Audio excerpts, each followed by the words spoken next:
चलिए हम लोग डिस्कशन स्टार्ट करते हैं।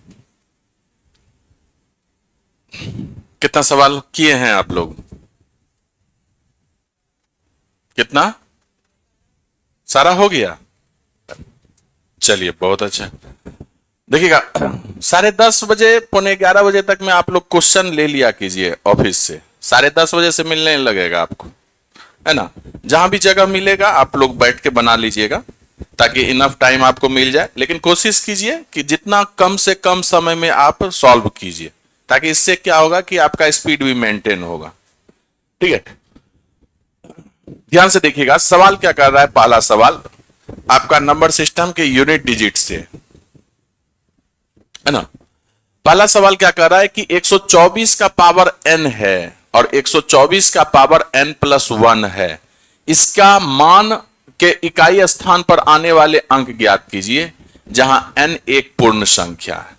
आप बताइए कि जब भी आप किसी भी संख्या का यूनिट डिजिट अगर 4 हो, यूनिट डिजिट अगर 4 हो और उस पे अगर हम सम पावर रखें, पावर सम रखें, तो हमेशा यूनिट डिजिट क्या आएगा? 6 आएगा। अगर किसी संख्या का यूनिट डिजिट 4 हो और उस पे विषम पावर रखें, विषम पावर रखें, तो यूनिट डिजिट आपका 4 ही आएगा, है ना। जैसे एग्जांपल के तौर पे देखिएगा, 4 पर आप सम पावर यानी ए स्क्वायर रखें, सबसे छोटा सम तो 2 ही है, तो 16 हो गया। यूनिट डिजिट क्या आ गया? 6। 4 पर पावर विषम 1 रखे तो कितना आ गया? 4 ही आएगा। तो ये हमेशा ध्यान में रखिएगा कि किसी संख्या का यूनिट डिजिट अगर 4 हो तो उस पे अगर बेस पावर आपका सम रहेगा तो यूनिट डिजिट क्या आ जाएगा? 6 आ जाएगा, और विषम रहेगा तो 4 आ जाएगा। तो आप बताइए, ये अगर सम है तो इसका यूनिट डिजिट तो आपका क्या है? 4। 4 का पावर n की है, यानी कि सम है, तो कितना आ गया? 6 आ गया। अगर ये सम है तो ये एक जोड़ देंगे तो विषम ही आएगा ना। तो अगर 4 पर विषम पावर देंगे तो कितना यूनिट डिजिट आएगा? 4 आएगा। 6 + 4 10, 10 का unit digit 0। Option number D आपका सही। नहीं नहीं नहीं, कुछ मतलब नहीं है। आपको सिर्फ यूनिट डिजिट में क्या देखना है? उसका बेस का इकाई अंक देखना है, बस, और कुछ नहीं करना। आ जाएगा, बिल्कुल आएगा, सही आंसर तो आएगा ही।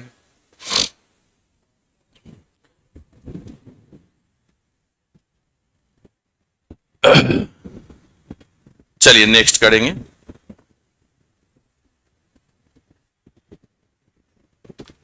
अब देखिएगा, एक 2 अंकीय संख्या के अंकों का योग 9 है। यदि इस संख्या का मान इसके इकाई अंक के 5 गुने से 6 अधिक है तो संख्या ज्ञात कीजिए। तो ऐसे सवाल को क्या कीजिएगा? बाय ऑप्शन कीजिएगा ना।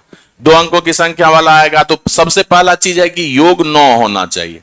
तो सारे ऑप्शन में देखिएगा योग 9 है। 1 8 9, 2 7 9, 5 4 9, 3 6 9, यानी कि योग से आपका बात नहीं बनेगा। कहता उसके आगे क्या बोला है कि इसके इकाई का अंक 5 गुने से 6 अधिक है। आप बताइए इसका इकाई का अंक कितना हो गया? 8। 8 का 5 गुना लीजिए, आप +6 लीजिए तो 46 हो गया। तो 46 तो ये है नहीं, है 18 आपका, ये ऑप्शन गया। ठीक है, इसके इकाई अंक लीजिए, इसका इकाई अंक 7। 7 का 5 गुना आप +6 कीजिए तो 41 हो गया, तो ये भी नहीं, ये तो 27 है। आप बताइए कि 36 लिए, 36 का इकाई अंक कितना? 6। 6 का 5 गुना अब +6 कर दीजिए, कितना आ गया? तो यही आपका आंसर है कि नहीं?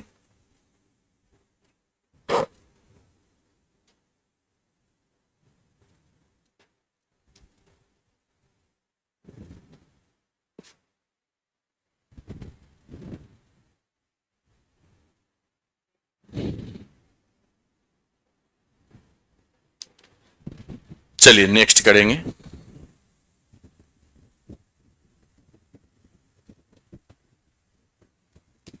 इसका कितना आया? 3 आया। Very good. देखिए, जब भी ऊपर नीचे आपका दशमलव दिया रहे तो आप थोड़ी देर के लिए सोचिए कि दशमलव नहीं है, ठीक है, दशमलव इसमें नहीं है। आप बताइए 121 है, तो 121 का वर्गमूल बताइए 11। इसमें दशमलव नहीं है तो 9 है, 9 का वर्गमूल बताइए 3 है ना, बटे में ये 11 है, 11 गुना 11, तो यानी कि वर्गमूल आ गया 11, है ना, 11 से 11 कट गया।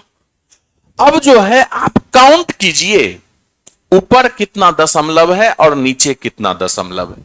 ऊपर में काय गो दशमलव है, दशमलव के बाद 2 और दशमलव के बाद 1, तो टोटल 3 गो है। नीचे में काय गो है, 2 1 3, तो 3 दशमलव ऊपर भी या 3 दशमलव नीचे भी, तो ये तो कट ही जाएगा, इसका कोई मतलब नहीं है। तो आंसर क्या आ गया, 3 आ गया, है ना। ऑप्शन नंबर बी आपका सही।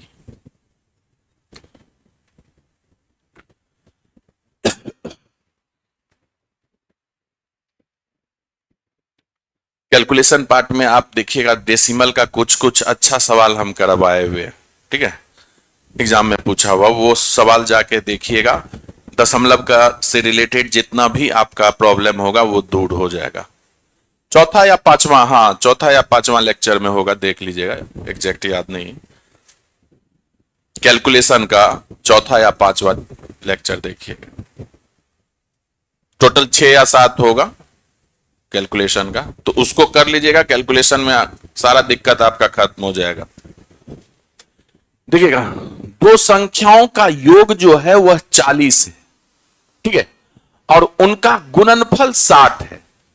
संख्या का योग दिया हुआ है 40, मान लीजिए कि वह दो संख्या x और y है, ये 40 दिया हुआ है, और संख्या का गुणनफल कितना दिया हुआ है, 60 दिया हुआ है। तो उसके व्युत्क्रम का योग पूछा है।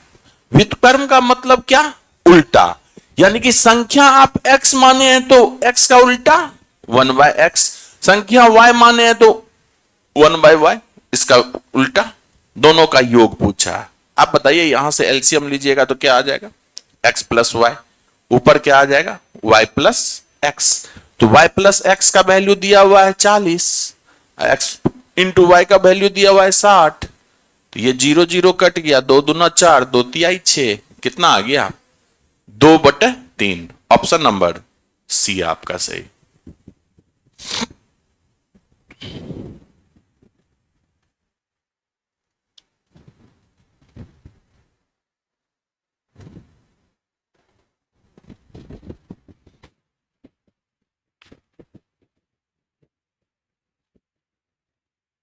आगे बढ़ा जाए। अब इसका आंसर बोलेंगे लोग 25। चलिए, ये ध्यान से देखिएगा, ये 4 + 4 टू द पावर n + 5 है, ये 260 के बराबर है। तो आपसे 5 टू द पावर n + 3 का मान पूछा। तो जब तक आपको n का वैल्यू पता नहीं चलेगा तब तक इसका वैल्यू नहीं पता कर पाइएगा। तो इस इक्वेशन से आप n का वैल्यू पता कीजिए। 4 को आप क्या कीजिए कि इस साइड लेके आ जाइए, तो ये आपका 4 का पावर आपका क्या है, n + 5, और 4 उधर जाएगा तो घट जाएगा, 260 में से 4 घटेगा तो कितना बचेगा, 256। अब जब भी एक साइड पावर है तो दूसरे साइड भी पावर लाने का कोशिश कीजिए और दोनों बगल का बेस समान कीजिए, है ना। तो 4 को आप लिख सकते हैं 2 का पावर 2, होल पावर ये n + 5 हो गया, और इसको 2 के बेस में लिखिए, 2 का पावर 8, 256 होता है। 2 का पावर 8 ही ना जी, 256 होता है। ये आपस में गुना हो जाएगा, तो ये आपस में गुना हो गया, तो 2 का पावर 2n + 10, और ये 2 का पावर 8। जब भी लेफ्ट हैंड साइड और राइट हैंड साइड का आपका बेस समान है तो पावर इक्वल हो जाएगा। तो पावर को इक्वल कीजिए, तो 2n + 10 बराबर 8। 10 को उधर ले जाइए, -2 हो गया, -2 हो गया तो n बराबर -1 हो जाएगा कि नहीं। अब n का वैल्यू -1 यहां पर पुट कर दीजिए, 5 का पावर -1 अब +3, -1 +3 क्या हो गया? 5 का स्क्वायर हो गया। अब 5 का स्क्वायर कितना? 25। 25 आपका राइट आंसर है ना।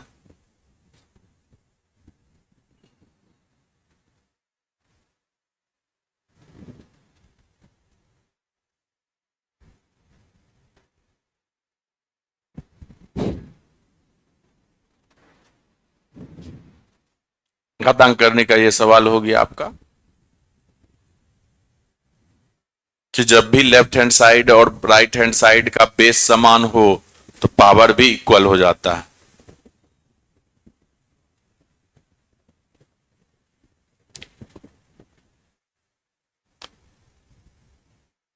चलिए नेक्स्ट करेंगे।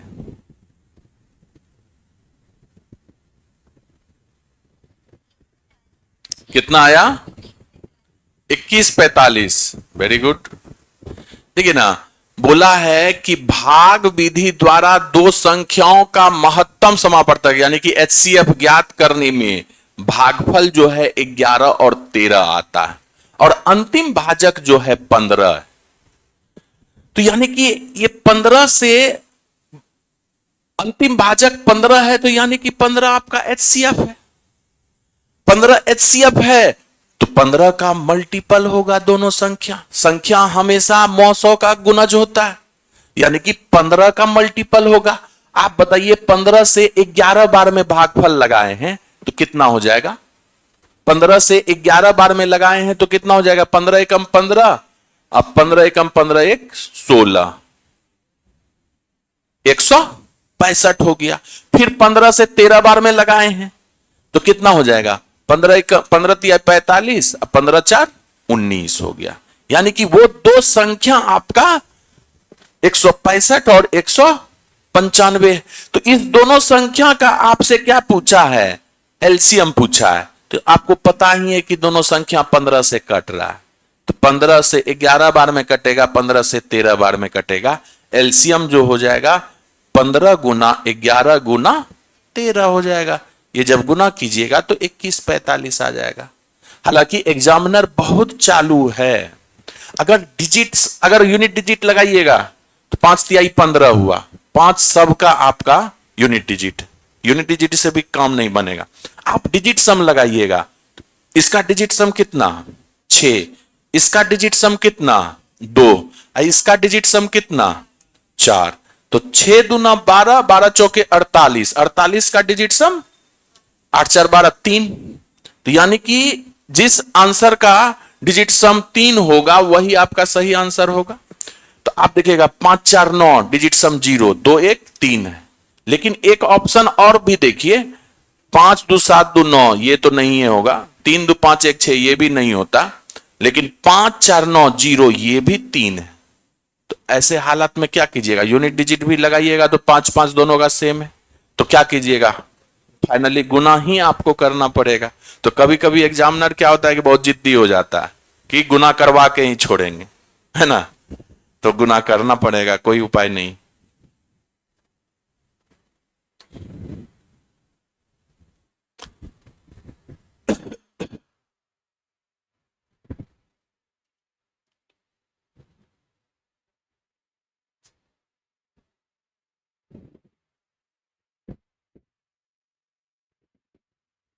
चलिए नेक्स्ट करेंगे।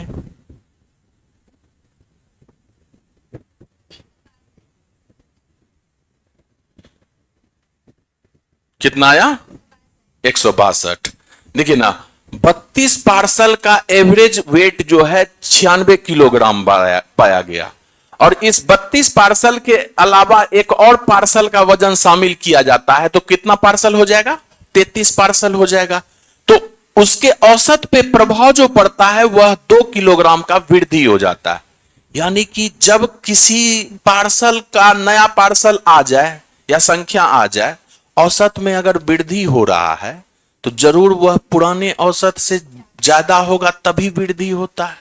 तो नया पार्सल आने पर 2 किलोग्राम का वृद्धि हो रहा है, औसत आपका 96 है पहले से, तो जरूर ये 96 से ज्यादा होगा।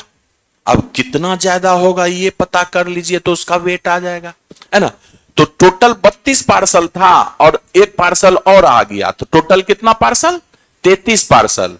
33 पार्सल 2 से वृद्धि हुआ, तो 33 गुना 2 कितना से वृद्धि हो गया? 66 से वृद्धि हो गया। और इसको ऐड कीजिएगा तो 162 केजी आ जाएगा, है ना। ऑप्शन नंबर डी आपका सही।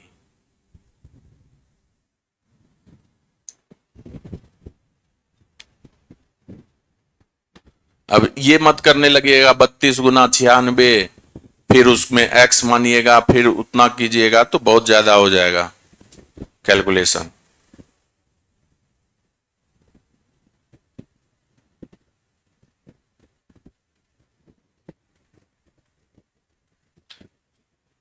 कितना प्रतिशत आया? 26%, 34%। चलिए देखिएगा, यदि किसी बेलन की त्रिज्या 10% से बढ़ा दी जाए और ऊंचाई 40% से कम कर दिया जाए, ये बढ़ रहा है प्लस, ये कम हो रहा है माइनस, तो बेलन का वक्र पृष्ठीय क्षेत्रफल में कितने प्रतिशत का कमी होगा, यह आपसे पूछा है। देखिएगा, बेलन का वक्र पृष्ठीय क्षेत्रफल के लिए आपको त्रिज्या पता होना चाहिए और हाइट पता होना चाहिए। अगर त्रिज्या के बारे में बोला गया है कि 10% से बढ़ा देते हैं, तो 10% से बढ़ाइएगा, इसका मतलब क्या हुआ? 1/10, यानी कि शुरू में त्रिज्या 10 था तो इसका 10% 1 होता है, तो 1 से बढ़ जाएगा। यानी कि शुरुआती त्रिज्या 10 था तो बाद में त्रिज्या बढ़कर कितना हो जाएगा? 1 से बढ़ जाएगा तो 11। और बेलन के में 40% का कमी कर दिया गया, 40% घटा दीजिए इसको, तो 40% का फ्रैक्शन वैल्यू 20 दूना 40, 20 पंचे 100, 2/5। यानी कि शुरुआत में 5 हाइट था तो बाद में उसका 40% 2 से कम हो गया, 5 से 2 कम हो जाएगा तो 3 हो जाएगा। अब वक्र पृष्ठ का क्षेत्रफल, कर्व सरफेस एरिया किसी भी बेलन का क्या होता है? 2πRh। आप बताइए कि रेडियस और हाइट कितना भी बड़ा हो या छोटा हो, इसका तो वैल्यू चेंज नहीं होगा। 2 का वैल्यू 2 ही रहेगा, पाई का वैल्यू 22/7 ही रहेगा, यानी कि ये कांस्टेंट है। इस पे आपका कर्व्ड सरफेस एरिया डिपेंड नहीं करेगा। डिपेंड किस पे करेगा? R इंटू एच पर करेगा। तो आप बताइए R इंटू एच कितना हुआ? 10 गुने 5 50 हो गया, है ना। R इंटू एच बाद में कितना हो गया? 11 गुना 3 33 हो गया। आप बताइए 50 से 33 हो जा रहा है कर्व सरफेस एरिया, कितना से कम हो गया? 17 से कम हो गया। तो प्रतिशत कमी निकाल लीजिए, कितना से कम हो गया? 17/50 अगुना 100, तो कितना प्रतिशत से कम हो गया? 34% से कम हो गया, है ना। ऑप्शन नंबर डी आपका सही है।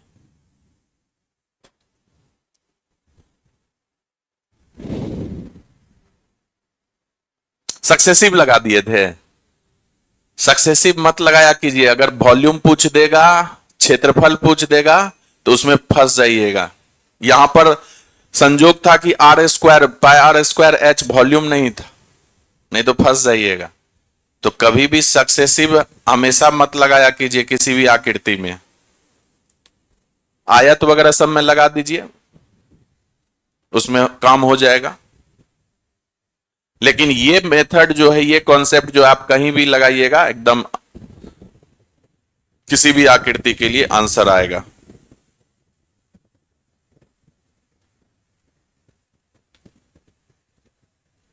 अब ध्यान से देखिएगा, चंद्रशेखर ने 12 एक समान वस्तुओं को कुल मिलाकर 420 रुपया में बेचा। यानी कि 12 वस्तु को वह 420 रुपया में बेच रहा है, जिसमें से उसे 7 वस्तु के क्रय मूल्य के बराबर हानि होता है। तो एक वस्तु का क्रय मूल्य ज्ञात कीजिए, यह आपसे पूछा। अच्छा, एक चीज हमें बताइए कि अगर आप 420 रुपया में 12 वस्तु को बेच रहे हैं तो एक वस्तु का विक्रय मूल्य कितना हो जाएगा? भारतीय 36, अच्छे 12×5 = 60, 35 रुपया एक वस्तु का विक्रय मूल्य हो गया ये। आप बताइए, जब भी लाभ या हानि क्रय मूल्य या विक्रय मूल्य के रूप में हो तो आप जस्ट इक्वेशन बनाइए लाभ और हानि का। ये सोचिए कि हानि हो रहा है तो हानि कब होता है? जब आपका क्रय मूल्य बड़ा हो जाए और विक्रय मूल्य छोटा हो जाए, तब हानि होता है। तो 12 एक समान वस्तु को बेचे हैं तो 12 वस्तु खरीदे भी होंगे, तो 12 का सीपी में से एसपी घटाएंगे तभी हानि होगा। तो 12 वस्तु को बेचे भी हैं तो हानि जो हुआ 7 वस्तु के क्रय मूल्य के बराबर हानि हुआ, तो 7 का सीपी। यहां से सीपी और एसपी का रेशियो आ जाएगा। कहने का मतलब एक वस्तु का सीपी और एक वस्तु का एसपी का रेशियो निकल जाएगा। तो ये कितना हो जाएगा? 5 सीपी और ये कितना हो जाएगा? 12 एसपी। यहां से अगर सीपी और एसपी का बात करें तो सीपी कितना हो गया? 12 हो गया, और एसपी कितना हो गया? 5 हो गया। एक वस्तु का सीपी अनुपात में 12 है, एक वस्तु का एसपी अनुपात में 5 है, जबकि सवाल से निकाले हैं एक वस्तु का एसपी कितना? 35 है। तो 5 यूनिट कितने के बराबर? 35 के बराबर। कितना गुना? 7 गुना। तो 12 यूनिट का भी वैल्यू निकल जाएगा 7 गुना। कितना हो जाएगा? 84 रुपया, है ना। ऑप्शन नंबर सी आपका सही। तो ये प्रॉफिट लॉस का अच्छा सवाल था।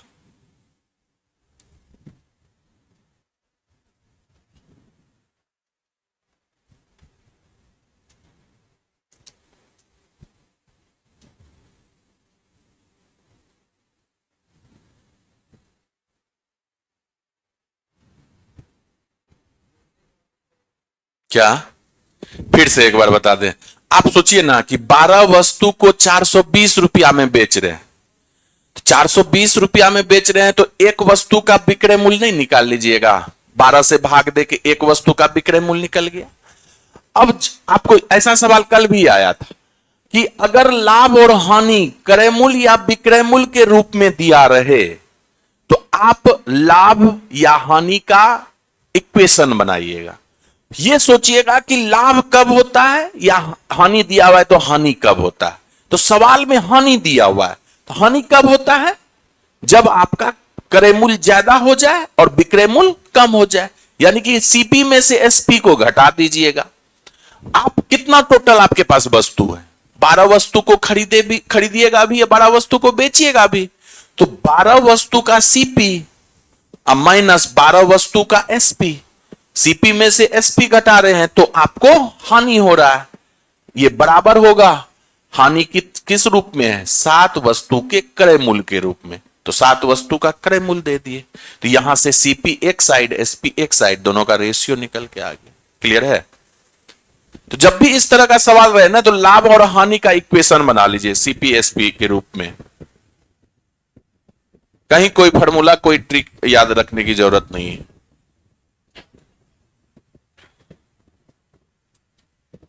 देखिए ना, कहता है कि एक व्यापारी अंकित मूल्य पर 15% का छूट देता है।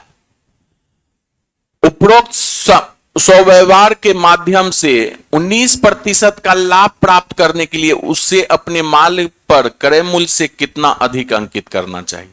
तो क्या बताए थे कि अगर छूट हो या लाभ, छूट हो और लाभ हो एक ही सवाल में, तो ब्रह्मास्त्र लगाइएगा ना।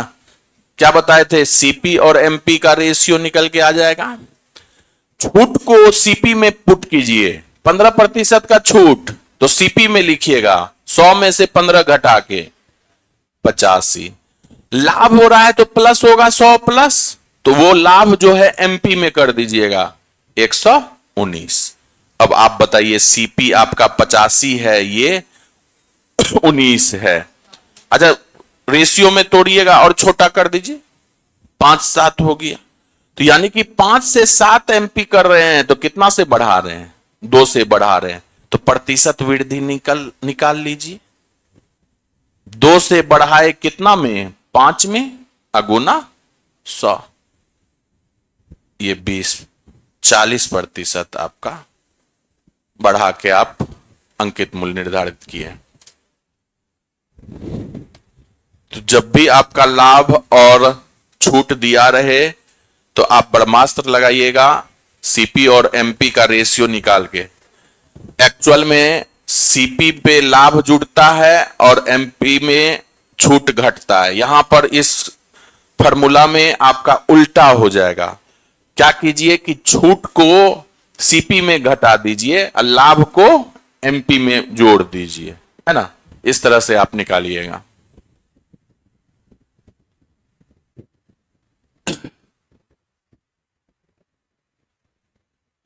आप ध्यान से देखिएगा। महेश किसी बैंक से 2000 रुपया निकालता है, ठीक है, निकाला। बैंक जो है उसे 50 और 100 रुपये का कुल 32 नोट दिया, यानी कि टोटल 32 नोट का वैल्यू जो है वह आपका 2000 रुपया होगा, है ना। 50,000 के नोटों की संख्या कितनी है? तो बाकी सारे लोग जो क्या करते हैं कि इसमें एक्स वगैरह मान लेते हैं। बिल्कुल मत मानिए, इसको एलिगेशन से बनाइए, बहुत आसानी से बनेगा।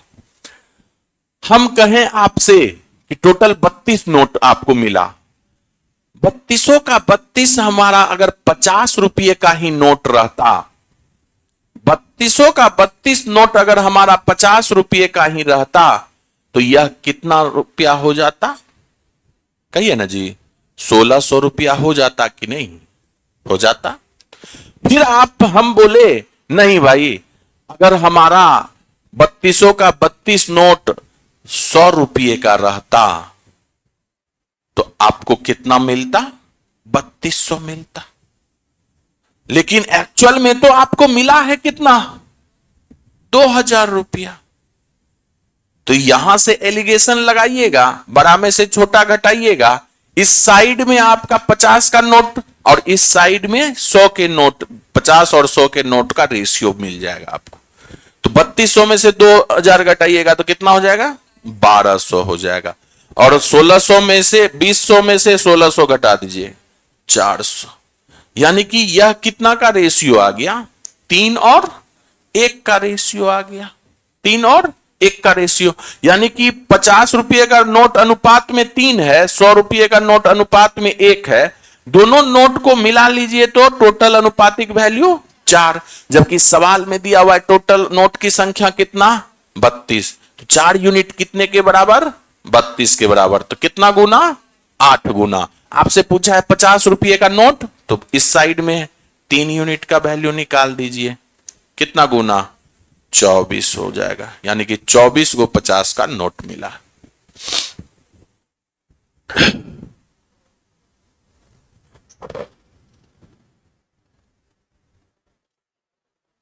क्या ऑप्शन से बनाए थे कि एक्स मान के? अच्छा, ऑप्शन से, तो ऑप्शन से तो चेक करना पड़ेगा, है ना, वही ना। नहीं तो 50 में 32 से कीजिएगा, 50 रुपया का 32 नोट, तो मतलब कि 100 रुपया के लिए हमको 2 नोट चाहिए, तो आराम से हो जाएगा 1600। तो तुरंत सोच लीजिएगा, इसको गुना करने में दिक्कत ही नहीं है ना। तो 1-1, 2-2 सेकंड भी अगर आपका बचता है तो बहुत मायने रखता है। इस चीज को आप स्वीकार कीजिए। टेस्ट में यही सब होगा कि आपका जो एग्जामिनेशन अप्रोच है वो आपको एकदम पूरा तरह से सीखने को मिलेगा।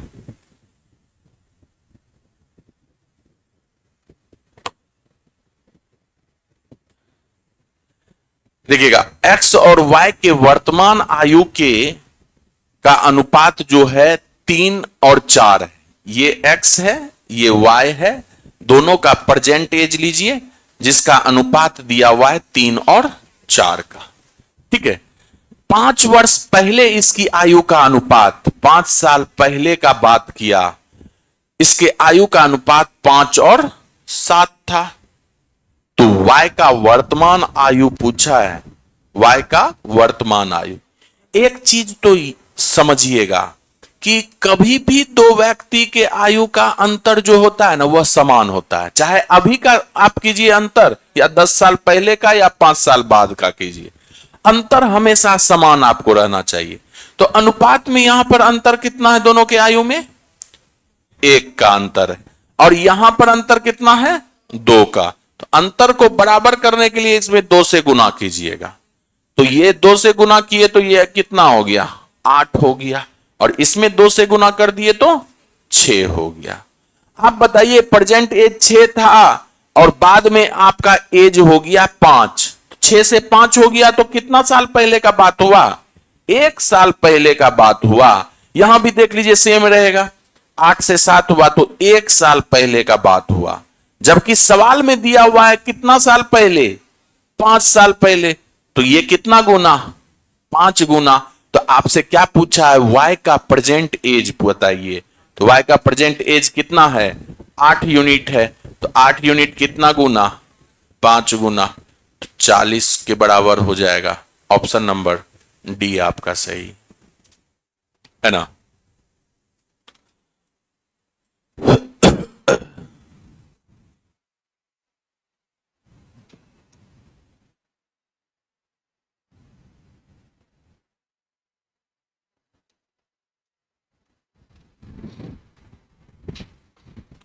चलिए नेक्स्ट करेंगे।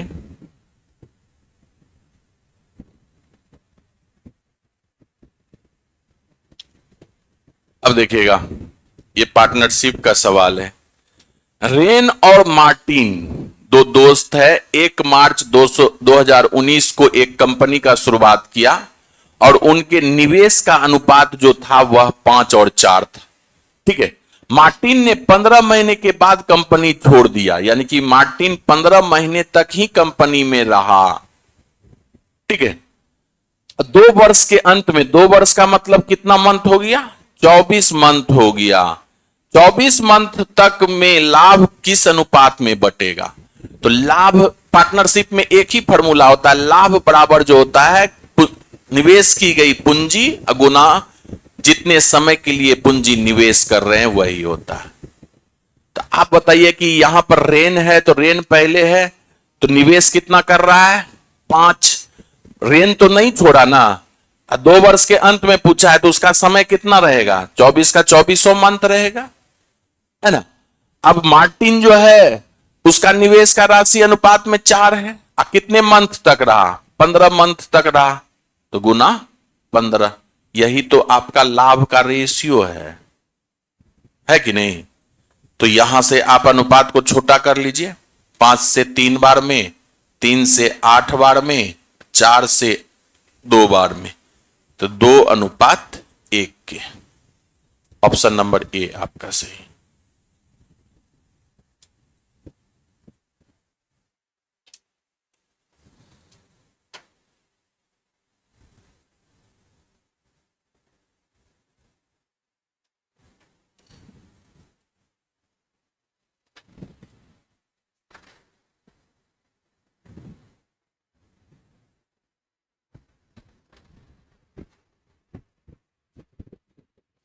चलिए नेक्स्ट करते हैं।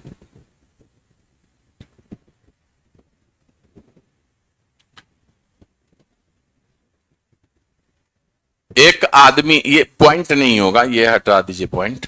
एक आदमी 1350 रुपये में 2 मेज खरीदता है। उसे एक मेज बेचने पर 6% का हानि का मतलब माइनस, है ना। दूसरा मेज बेचने पर 7.5% का लाभ, यानी कि प्लस। कुल मिलाकर उसे ना तो हानि हो ना लाभ हो। तो दोनों मेज का क्रय मूल्य बताइए। आप बताइए कि ये पहला मेज है, पहला मेज को आप बेचे 6% के हानि पर, हानि को आप निगेटिव लीजिए। दूसरे मेज को कितना में बेचे? 15, 7 दूना 14, 15/2, 15/2 के लाभ पर बेचे हैं, है ना। तो ये प्लस आप कर दीजिए। ठीक है। आपको ना लाभ हुआ ना हानि हुआ, यानी कि 0 है बीच में। यहां एलिगेशन लगा दीजिए। अब एलिगेशन लगाइएगा तो यहां पर किस चीज का रेशियो निकलेगा? क्रय मूल्य का रेशियो निकलेगा। कभी भी लाभ या हानि प्रतिशत किसके रिस्पेक्ट में होता है? क्रय मूल्य के रिस्पेक्ट में। तो यानी कि एलिगेशन में जो मीन होता है बीच वाला, वह जिसके रिस्पेक्ट में निकलता है वही उसका रेशियो होता है। तो लाभ या हानि प्रतिशत जो है क्रय मूल्य के रिस्पेक्ट में निकलता है। यहां पर क्रय मूल्य का आपका रेशियो आएगा। तो आप बताइए कि 15/2 लाभ है और ये 0 है, तो ये कितना हो गया? 15/2 अनुपात। अब 0 में से 6 घटाएंगे तो 0 में से 6 घटाइएगा तो माइनस माइनस क्या हो जाएगा? प्लस हो जाएगा। लाभ और हानि का अंतर क्या हो जाता है? हमेशा जुट जाता है, यानी कि ये 6 हो गया। तो 2 से दोनों में गुना कर दीजिए, ये 15 हो गया, ये 12 हो गया। 3 पचे 15 और 3 चौके 12। आप बताइए कि दोनों का क्रय मूल्य, पहला मेज का क्रय मूल्य का अनुपातिक वैल्यू 5 है, दूसरे मेज के क्रय मूल्य का अनुपातिक वैल्यू 4 है, दोनों मिलाकर टोटल अनुपात में कितना हो गया? 9। जबकि दोनों में दिया हुआ है कितना? 1350। तो 9 यूनिट 1350 के बराबर। ये इसका कितना गुना? 9 एकम 9, 9 पचे 45, 150 गुना। तो आपसे क्या पूछा है? दोनों मेज के क्रय मूल्य में कितना का अंतर? तो अनुपात में अंतर कितने का? 1 का। तो 1 यूनिट कितने के बराबर? 150 के बराबर, यानी कि 150 का अंतर है। ऑप्शन नंबर सी आपका सही। तो ये अच्छा सवाल था आपका। क्या गड़बड़ा गया था? 150 ही आया था, एलिगेशन से ही बनाए थे। अच्छा, परसेंटेज में कन्वर्ट करके।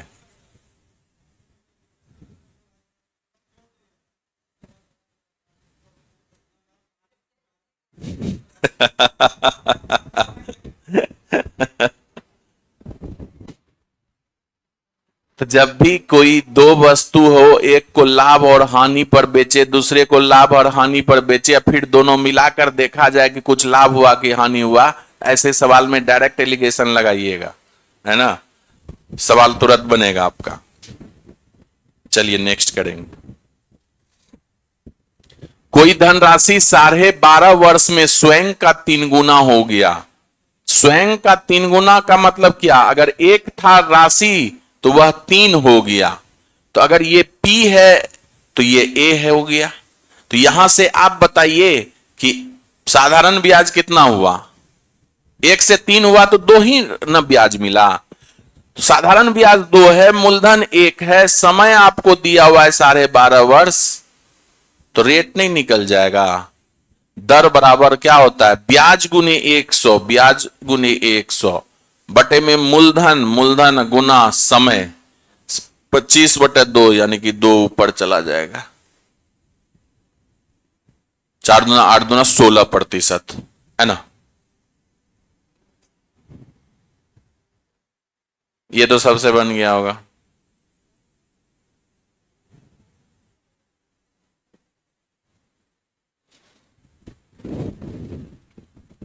चलिए नेक्स्ट करेंगे।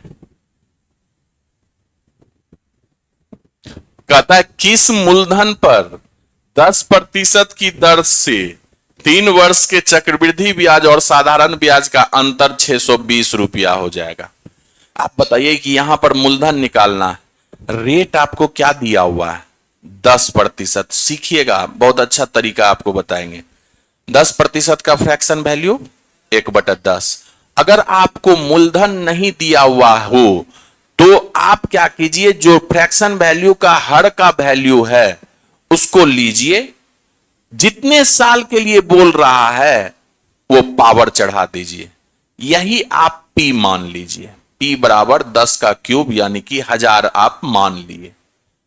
अब इस पे 3 वर्ष का साधारण ब्याज और चक्रवृद्धि ब्याज लगाइए। तो आपका ये पहला साल है, ये दूसरा साल है और ये तीसरा साल है कि नहीं? तो इसका 1/10 आप लीजिएगा। फ्रैक्शन वैल्यू कितना आया? 1/10। तो ये कितना हो जाएगा? 100 हो जाएगा। इसका 1/10 लीजिएगा, ये भी 100 आएगा। और इसका 1/10 लीजिएगा, ये भी 100 आ जाएगा। यानी कि एसआई जो आ गया आपका 300 आ गया। 3 वर्ष का, हर एक साल का एसआई बराबर बराबर होता है। आपको अब सीआई निकालिए। सीआई के लिए आप क्या कीजिए कि इसका पहले साल को दूसरे साल में ले जाइए, तो इसका 1/10 लगाइएगा, तो ये कितना हो जाएगा? 10 हो जाएगा। अब पहले साल को फिर तीसरे साल में ले जाइए, 10 हो जाएगा 1/10। दूसरे साल को पूरे को 1/10 कीजिए, तो इसका 1/10 10 हो गया, और 10 का 1/10 कितना हो जाएगा? 1 हो जाएगा। आप बताइए कि यही ना सीआई है, 300 प्लस 31, 331। अंतर जो आपको घेरा हुआ पार्ट है वही आपका डिफरेंस है। तो डिफरेंस यहां से कितना का दिख रहा है? 31 का दिख रहा है। 300 SI है, 331 आपका CI है। तो डिफरेंस कितना हो गया? 31 का। एक्चुअल में डिफरेंस कितना का? 620 का। कितना गुना? 20 गुना। तो P आप कितना माने हैं? 1000 माने हैं। तो 1000 का कितना गुना? 20 गुना, है ना? तो 20,000 रुपया आपका। ऑप्शन नंबर डी आपका सही।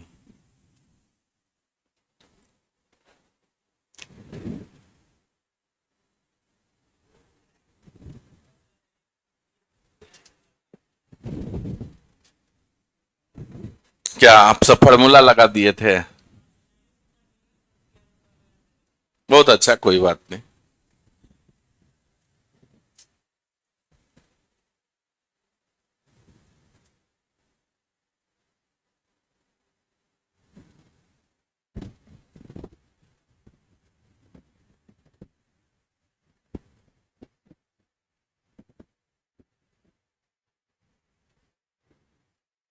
चलिए नेक्स्ट करेंगे।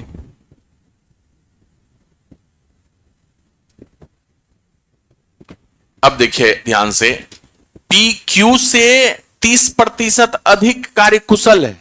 30% अधिक का मतलब क्या हुआ? इसका फ्रैक्शन वैल्यू बताइए। 3/10। किससे अधिक है? क्यू से। तो जिससे कंपैरिजन होता है वह नीचे वाला। तो यानी कि क्यू ये नीचे वाला हो गया। कितना अधिक है? तो इसका 30% अधिक है, यानी कि 3 अधिक है। तो P और Q के कार्य करने की क्षमता का रेशियो क्या हो जाएगा? 10 और 13 हो जाएगा, है ना? अकेला P किसी काम को 12 दिन में कर सकता है। तो यहां से टोटल वर्क निकाल लीजिए। P अकेला लिया गया समय 12 है, 20 है सॉरी, और इसका इफिशियंसी कितना है? 13। इफिशियंसी से गुना कर दीजिए, टोटल वर्क निकल के आ गया। तो आपसे पूछा है कि Q अकेला उस काम को कितने दिन में करेगा? तो Q को लिया गया समय निकाल लीजिए। टोटल वर्क 260 अब बटे में Q का इफिशियंसी 10, तो कितना हो गया? 26 दिन में। इतना ही आया था जी। चलिए बहुत अच्छा।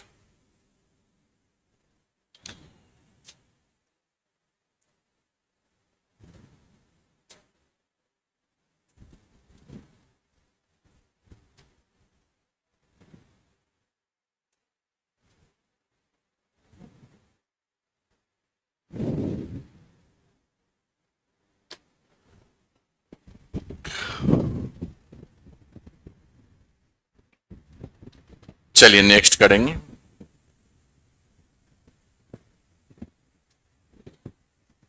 अब ध्यान से देखिएगा कितना आया।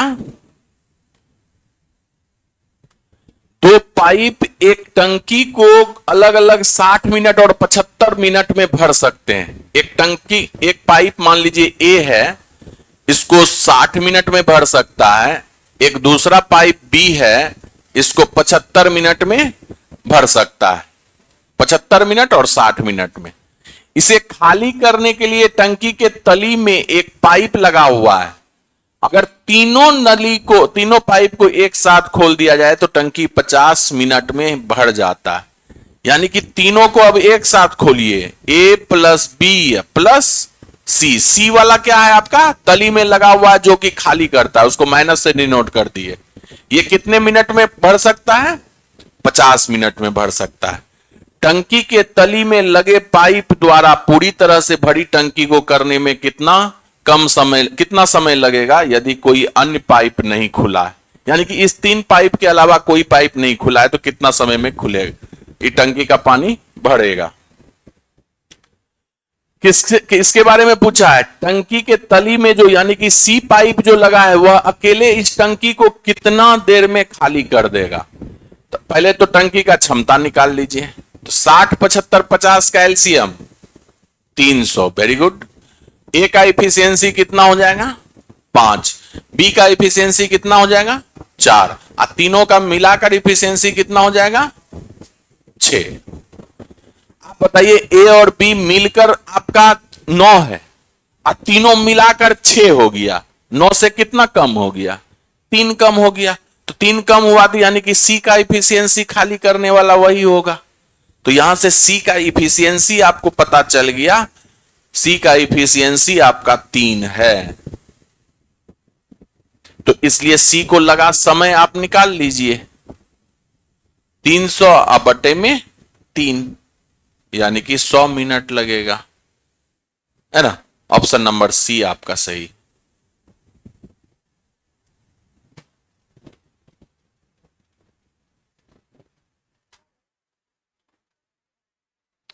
आप सोचिए ना, दोनों मिलकर कितना करता है?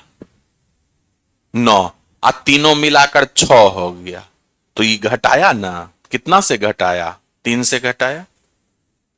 क्लियर है? चलिए नेक्स्ट करेंगे।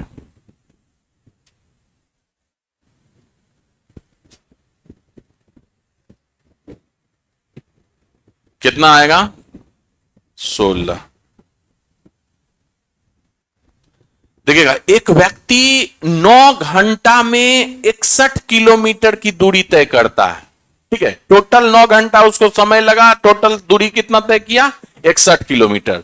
कहता है कुछ दूरी जो है वह 4 के रफ्तार से चला, पैदल चला, है ना, और कुछ दूरी 9 के रफ्तार से साइकिल के द्वारा चला। तो उसने कितना दूरी पैदल तय किया, यह पता करना। देखिए, पैदल का भी आपको स्पीड दिया हुआ है, साइकिल का भी स्पीड दिया हुआ। अब पूरे यात्रा का अगर स्पीड निकाल दें तो एलिगेशन लगा लेंगे, है? तो पूरे यात्रा का स्पीड कितना होगा? स्पीड बराबर क्या होता है?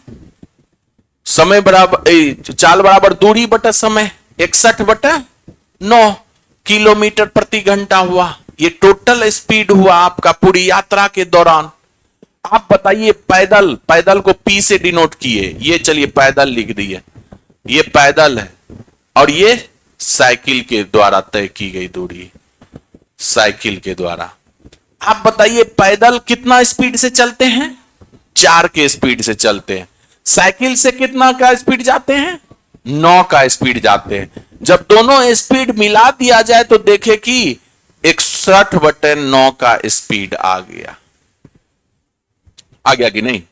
यानी कि ये फ्रैक्शन में जैसे ही आ जाए तो नीचे हर में जो संख्या रहता है उसी से सबको गुना कर दीजिए ताकि होल नंबर में आ जाए आपका।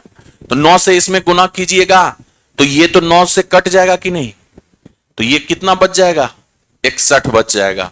ठीक है, इसमें 9 से गुना कीजिएगा तो ये कितना हो जाएगा? 36 हो जाएगा। इसमें 9 से गुना कीजिएगा तो ये 81 हो जाएगा। अब एलिगेशन आप लगाइए। रहा बात ये आपका 61 है ना। तो एलिगेशन लगाइएगा तो अब सबसे पहला बात आपसे पूछेंगे कि ये किस चीज का रेशियो, किस चीज का रेशियो आएगा। तो आप बताइए कि ये चाल है, मीन आपका क्या है? चाल यहां पर यूज किए हैं। तो चाल बराबर क्या होता है? दूरी बटा समय, यानी कि समय के रिस्पेक्ट में चाल निकलता है। तो ये किसका रेशियो निकलेगा? समय का रेशियो निकलेगा। यहां पर से समय का रेशियो आप निकाल दीजिए। तो समय का रेशियो घटा के कितना होगा? 81 में से 61 गया, कितना जाएगा? 20। और आप इसका बताइए, ये 25 हो गया। तो अनुपात छोटे रूप में 4 और 5। आपसे पूछा क्या है? कितनी दूरी पैदल तय किया है। आप पैदल चले हैं 4 घंटा, कितना के स्पीड से चले थे? 4 के स्पीड से चले थे। तो दूरी बराबर क्या होता है? चाल गुना समय। तो 4 गुने 4, 16 किलोमीटर। तो कितना आसानी से आपका आंसर आ गया अगर आप एलिगेशन लगाते हैं तब।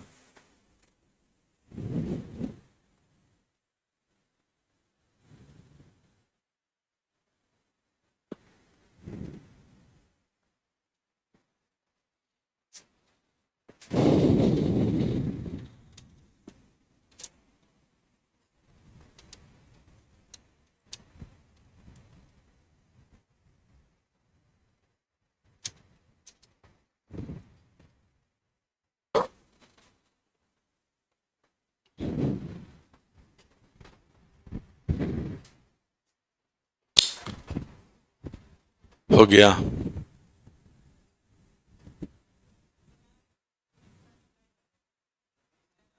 डिस्टेंस के लिए क्या है, ये समय का रेशियो हुआ। तो समय दूरी बराबर क्या होता है, चाल गुने समय। चाल इसका क्या है, 4। समय कितना ले रहा है, 4। 4 गुने 4 16 किलोमीटर।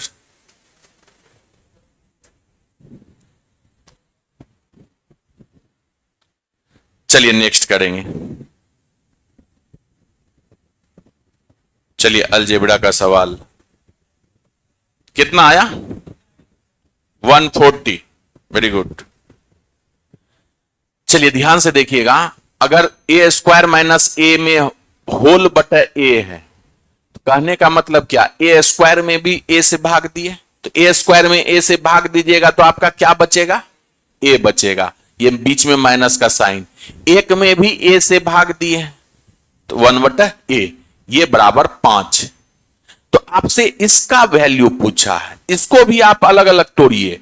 ए बटा 6 में भी ए बटा 3 ए का क्यूब से भाग दिए हैं, ए का पावर 6 में ए क्यूब से भाग दीजिएगा तो कितना बचेगा, ए क्यूब बचेगा, माइनस ये 1 बटे में ए क्यूब, 1 में भी ए क्यूब से भाग दिए, यानी कि फाइनली इसका रिजल्ट निकालना।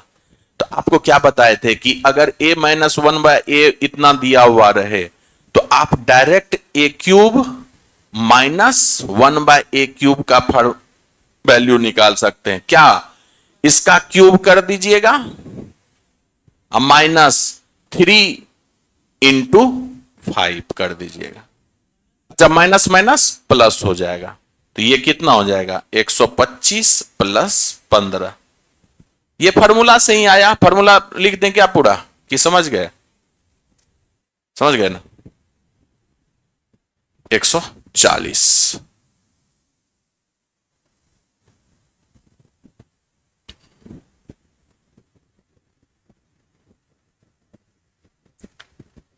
चलिए नेक्स्ट करेंगे। अब देखिएगा, दो पूरक कोण, पूरक कोण किसको बोलते हैं, दो कोणों का योग अगर 90 डिग्री हो तो वो पूरक होगा कि नहीं, है ना। उसमें से बड़ा कोण का माप छोटे कोण के माप के 3 गुने से 6 कम है। अच्छा, छोटा कोण को अगर हम मान लें, छोटा कोण जो है अगर x मान ले या थीटा मान लें, तो बड़ा कोण क्या हो जाएगा, बड़ा कोण होगा क्या कि माप के 3 गुने से 6 कम है, छोटे के माप के 3 गुने से, तो छोटा का 3 गुना कितना हो जाएगा, 3 थीटा अब माइनस 6। अब ये दोनों पूरक है, तो दोनों का योग कितना होना चाहिए, 90। तो 3 थीटा माइनस 6 प्लस थीटा, ये 90 के बराबर होना चाहिए, दोनों कोण का योग 90 के बराबर। तो 4 थीटा, 6 उधर जाके जुड़ जाएगा, कितना हो जाएगा 96। तो ये 4 दूना 8, 1 4 चौके 16, थीटा का मान आ गया 24। आपसे पूछा है बड़े कोण का मान, यानी कि 3 थीटा माइनस 6, तो 3 गुने थीटा का मान 24, 24 दिया 72, 72 में से 6 घटा दीजिए 66 आ जाएगा, है ना, ऑप्शन नंबर सी।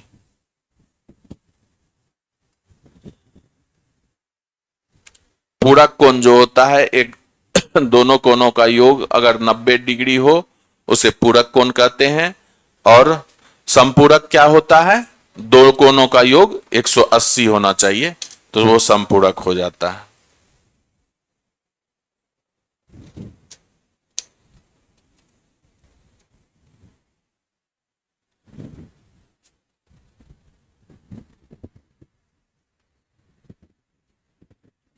चलिए नेक्स्ट करेंगे। अब ध्यान से देखिएगा, ट्रायंगल एबीसी है, अब बी का बाह्य कोण समद्विभाजक है ये, और ये सी का बाह्य कोण समद्विभाजक है, ठीक है। डीबीसी और बीसी का कोण समद्विभाजक है, कोण समद्विभाजक कैसा, बाह्य कोण समद्विभाजक।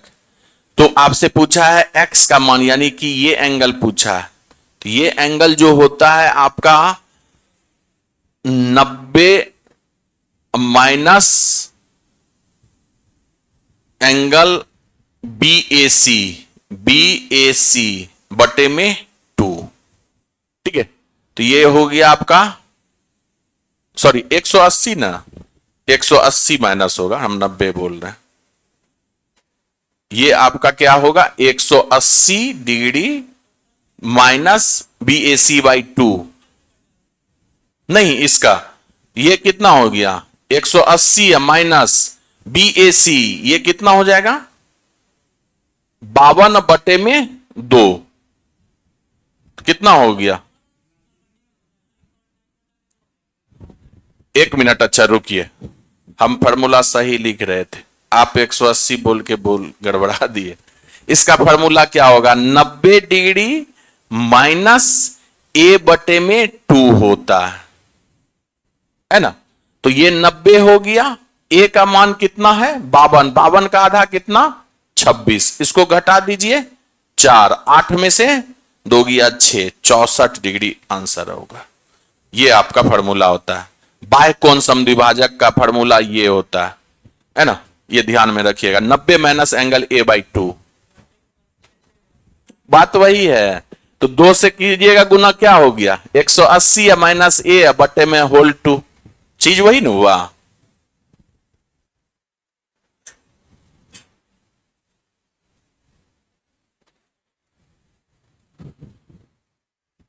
तो ये सब चीज ध्यान में रखिएगा, डायरेक्ट आपका सवाल आता है।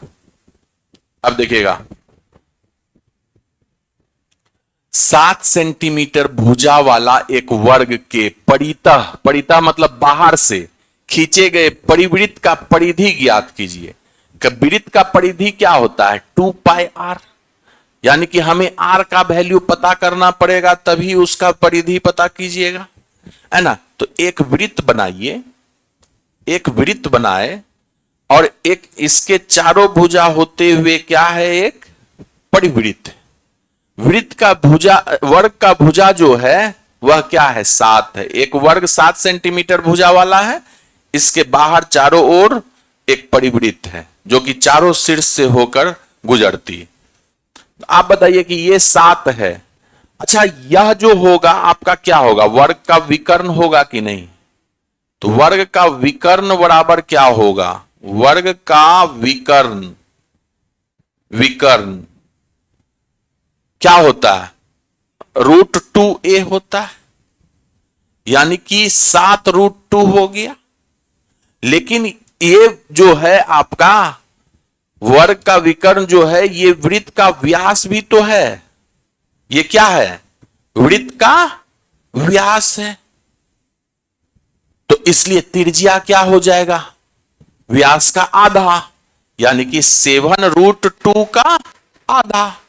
तो परिधि आपसे पूछा है, तो 2 गुने 22/7 अगुने आर कितना निकला, 7√2/2, 7√2 बटे में 2, 2 से 2 कट गया, 7 से 7 कट गया, कितना आ गया 22√2, है ना। ऑप्शन नंबर बी आपका सही।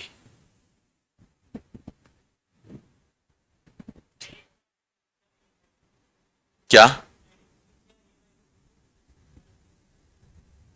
समबाहु त्रिभुज थोड़ो है,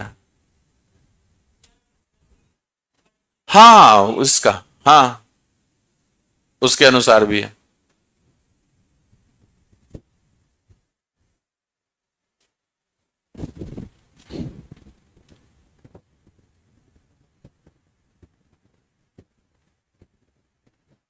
याद नहीं है तो वर्ग का विकर्ण तो सबको याद रहता है ना, वो व्यास होगा तो ये आधा हो जाएगा, है ना। चलिए नेक्स्ट करेंगे। दिए गए आंकड़े में बहुलक वर्ग के निम्न सीमा के 2 गुना। बहुलक वर्ग क्या है, मतलब जो सबसे हाईएस्ट है वही बहुलक वर्ग है, और इसका निम्न सीमा है 130 और उच्चतम सीमा है 140, है ना। 130 से 140 है, तो निम्न सीमा का 2 गुना पूछा है, तो कितना हो जाएगा 260 हो जाएगा, है ना। ऑप्शन नंबर ए हो जाएगा।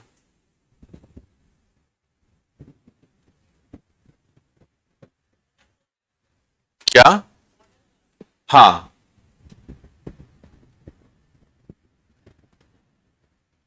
चलिए ये ट्रिग्नोमेट्री का लास्ट सवाल कितना आएगा 13/12। आप बताइए कि यहां से 4 साइन स्क्वायर थीटा बराबर 1 है, तो आप जब इसको सॉल्व कीजिएगा तो साइन स्क्वायर थीटा बराबर अगर आपको कहें लिखने के लिए तो क्या लिखिएगा 1/4। स्क्वायर हटाइएगा तो इधर अंडर रूट चढ़ेगा, तो अंडर रूट चढ़ेगा तो साइन थीटा का वैल्यू क्या आ जाएगा 1/2। और साइन थीटा का 1/2 वैल्यू तब आता है जब ये साइन 30 डिग्री होता है ना। तो इसलिए थीटा का मान कितना हो गया 30 डिग्री हो गया। तो आपसे पूछा है कि cos square theta plus ten square theta, तो कॉस स्क्वायर थीटा कॉस 30 का मान कितना होता है √3/2, तो √3/2 का स्क्वायर प्लस टेन 30 का मान कितना होता है 1/√3 इसका स्क्वायर। यही तो आंसर करना है। आप बताइए √3/2 का स्क्वायर कितना 3/4 प्लस 1/√3 का स्क्वायर कितना 1/3, यानी कि ये हो गया 12, 9 + 4 13/12। Option number B.